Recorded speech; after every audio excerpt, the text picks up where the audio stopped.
how do we get onto your newsletter list? And the other is there a list of organizations for planting trees, home gardens, things that we can get in touch with and hopefully circulate to nearby schools that they may get involved?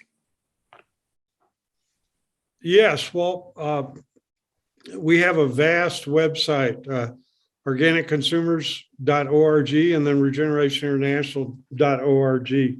And we have lists of allies and so on both those sites. We also have what's called a regenerative farm map that might interest you, and on the regenerationinternational.org site, where you can find local farms and ranchers and projects that are both organic and regenerative.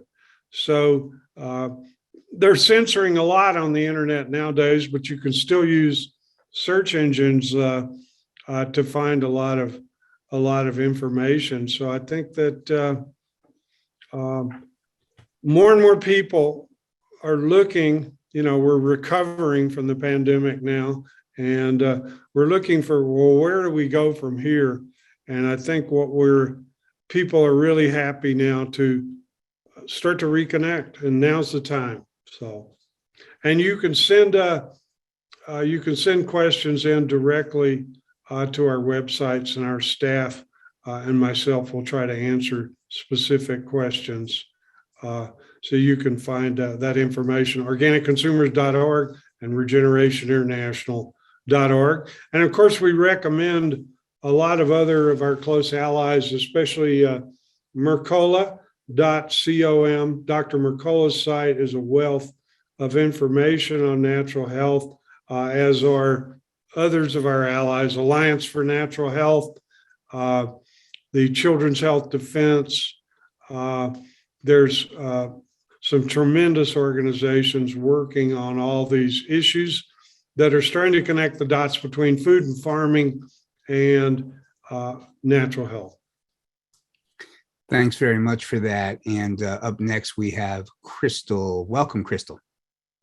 Hi, good morning, and thank you so much for that powerful presentation. So thought-provoking, actually.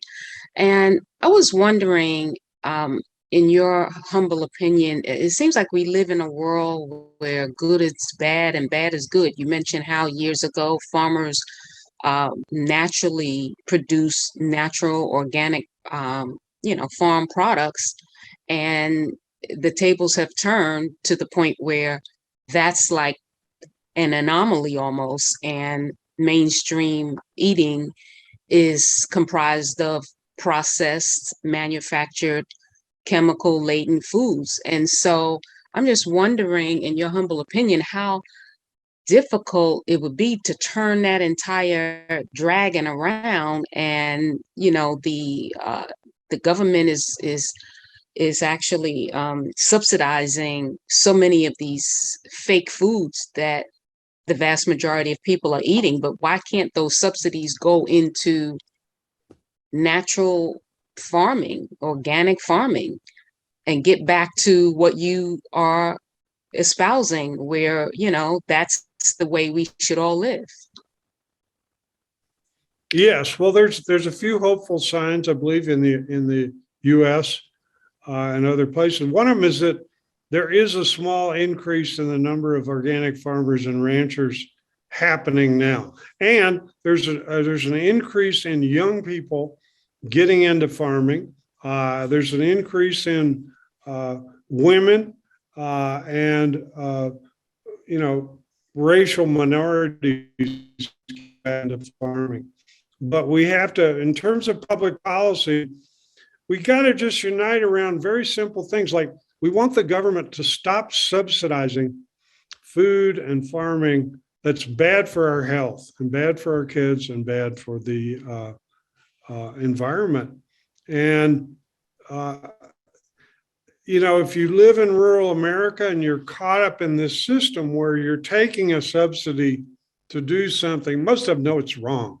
Most farmers who are using pesticides and chemical fertilizers, or who have their animals confined, they're not doing this because they want to spread poison around and torture animals. They're doing this because they don't see another alternative. So one of the things that I would urge people to do, try to communicate with the young people and daughters of the conventional farmers. Talk to them at farmers markets. We're Future Farmers of America is a convention we go to every year with 60,000 kids where we talk to them about this. And I can say the good news is that there's a whole new generation of rural kids and urban kids who want to do things the right way. But we got some major obstacles that we have to overcome. It's like farmland costs a fortune in the United States. How can a young person who doesn't inherit the land from their parents afford to get into farming? Well, they can't. That's the answer to that. And so we've got to change that. Things are slightly different down here south of the border, where I think there's 5 million family farms and ranches left in Mexico, about twice as many as there are in the US. But the problem is the poverty and the drug cartels. The problems are so much. But I can tell you, down here on our farm, our research farm, we have 50 young people who are on the staff, who are interns, they work. And once they begin to learn techniques, realize what their grandparents taught them was actually the right thing, that their parents haven't been able to make it as farmers because it's impossible for small farmers. They get excited. And 10 years ago, when we started this farm, most of the young people were these are rural young people. They were thinking about, okay, when can I get out of here and cross the border legally or illegally to Texas or New Mexico and get a job where I can actually make some money, you know? And what we've seen is that young people, when you give them an opportunity, they don't want to leave their home communities. Sure, they'd like to visit the US sometime and see the sights and so on. But if you can make a living, you know, and if you can feel good about yourself, and if you can feel like you're doing the right thing, they're going to stay. So you look at this problem of immigration, you know, in the US, it's just like so many problems. You can pull on one side and say, let's build a wall, let's keep all these desperate people out. And then you got other people who are, you know, well-meaning and humanitarian who say, well, let's just let everyone in, you know? And it's just like, as a society, we're not going to be able to agree on either one of those two alternatives, you know? And what we've got to realize is, like, the solution to the problem of forced migration in both in Europe and in the United States is rural poverty. If we can help people create conditions to have small organic farms that actually you can make a living on in Mexico and Central America, people are not going to leave their home communities. That is the only solution. And people would come back from the United States. So many of our farm workers in the US, well, they crossed the border illegally at one point. So they're up in the US, they're making some money, they're sending money back to their families, but they can't go home.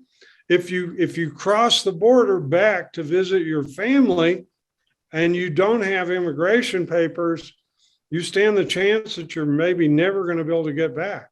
And so that's just so clear that we could solve these kind of problems if we will look at the root, you know, solution, you know, and be humanitarian about this. I mean, we don't want to condemn the people of the world to permanent poverty, but we also we're not doing people a favor to encourage them to just leave your family behind and come to the US we'll give you a job. We like you to come to the US because we can pay you less than because you work hard. No, that's not the solution. The solution is to look at things holistically. Most of the carbon that's going to be sequestered over the next decades, that's going to make the difference to where the planet has a stable climate or not, is going to be sequestered south of the border in the southern hemisphere, and how they farm and how they produce food and how they raise animals and how they either restore or keep cutting down their forests and turning semi-desert into desert. This is going to determine the climate.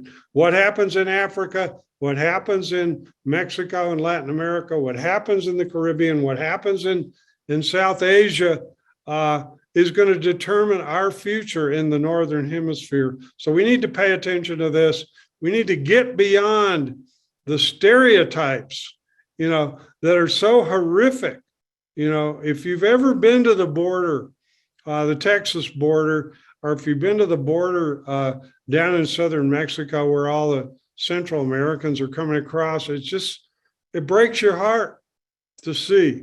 But when you talk to people, you say, wouldn't you like to be able to go back to your family, to your community, and make a decent living, and not be afraid of, drug warriors forcing your kid into a gang? Everyone says the same thing. Yeah, they love the idea of America. They love the American dream.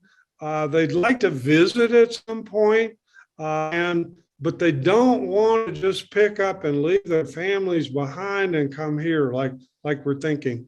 And so that's one of the issues that's so clear cut, where people are fighting over solutions that aren't going to happen, that aren't real. And almost everything you look at is like that. It's like the Ukraine right now. It's like you can paint Putin as the bad guy, or you can paint the neo-Nazis in Ukraine as the bad guy, but that's no solution. It's just like, we got to come to terms with the fact that we cannot have wars. We cannot have fighting over natural resources threaten, everyone. And I think there is a consensus there if we will start communicating.